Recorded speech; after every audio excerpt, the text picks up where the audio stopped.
নমস্কার বন্ধুরা, সোমা কিচেন বাংলায় আপনাদের সবাইকে স্বাগত। আশা করছি আপনারা সবাই খুব ভালো আছেন। আমরা বাঙালিরা মাছে ভাতে বাঙালি। ভাতের পাতে একটু মাছ হলে আর কথা নেই, তাও যদি হয় মাছের সেরা ইলিশ। ইলিশের যে কোনো রেসিপি থাক না কেন, এক থালা ভাত কখনই উঠে যায়।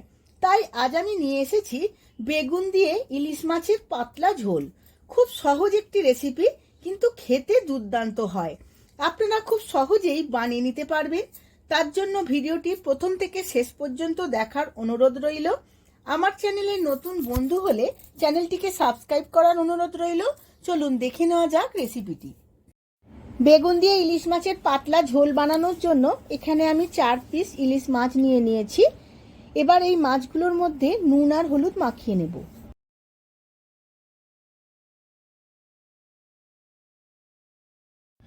নুন আর হলুদ মাখানো হয়ে গেছে। এবার 10 মিনিট রেস্টে রেখে দেব। কড়া বসিয়ে নিয়েছি, কড়ার মধ্যে দিয়ে দেব 4 চামচ সর্ষের তেল। তেলটা গরম হয়ে গেছে। এবার আগে থাকতে লম্বা লম্বা করে কেটে রাখা বেগুনগুলো ভেজে নেব। এইভাবে একটা একটা করে তেলের মধ্যে দিয়ে দেব। বেগুনগুলোর মধ্যে অল্প একটু নুন দিয়ে লাল লাল করে ভেজে নেব।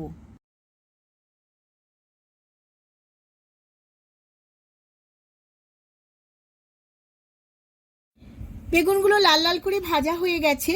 এবার তেল ছেঁকে তুলে নেব।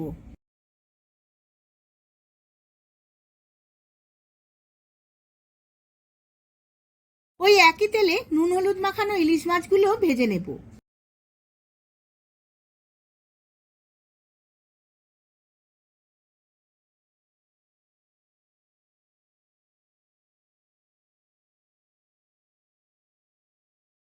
মাছগুলো খুব হালকা করে ভেজে নিয়েছি। এবার তেল ঝেড়ে তুলে নেব।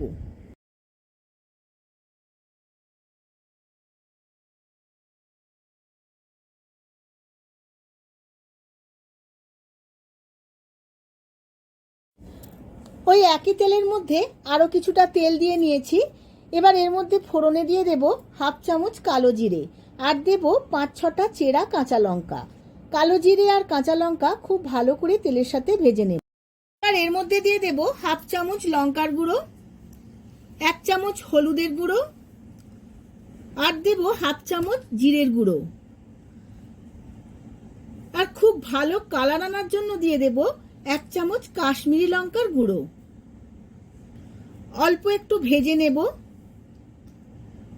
এবার একটু জল দিয়ে খুব ভালো করে মশলাটা কষিয়ে নেব।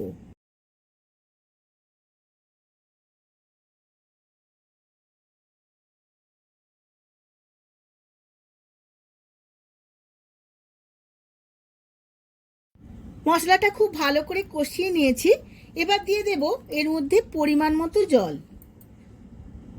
এবার একটু ফুটিয়ে নেব জলটা দিয়ে। ঝোলটা খুব ভালো করে ফুটে গেছে। এবার ভেজে রাখা মাছগুলো প্রথমেই দিয়ে দেব। এখানে আমি জলটা একটু বেশি দিয়েছি, মাছ আর বেগুন সেদ্ধ হয়ে যাওয়ার পরেও যাতে ঝোলটা অনেকটা থাকে। এবার ভেজে রাখা বেগুনগুলো এক সাইডে দিয়ে দেব।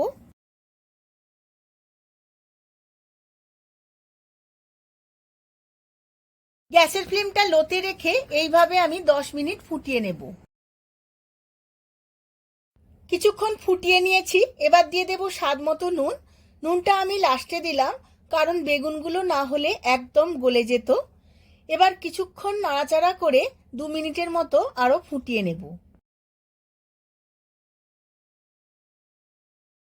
বেগুন দিয়ে ইলিশ মাছের ঝোলটা আমার একদম রেডি হয়ে গেছে। এবার গ্যাসের ফ্লেমটা অফ করে দিয়ে সার্ভ করে নেব। আমি সার্ভ করে নিয়েছি ইলিশ মাছ দিয়ে বেগুনের পাতলা ঝোল। দেখুন বন্ধুরা, এইরকম একটি রেসিপি খুব কম সময়ে সহজেই বানিয়ে নেওয়া যায়, কিন্তু ভাতের সাথে খেতে দারুণ লাগে। আশা করছি ভিডিওটা প্রথম থেকে শেষ পর্যন্ত দেখেছেন, আপনাদের খুবই ভালো লেগেছে। যদি ভালো লেগে থাকে ভিডিওটিতে একটা লাইক, শেয়ার, কমেন্ট করবেন। আজ তাহলে আসি, আবার দেখা হবে পরবর্তী ভিডিওতে আরো একটি নতুন রেসিপি নিয়ে। ধন্যবাদ।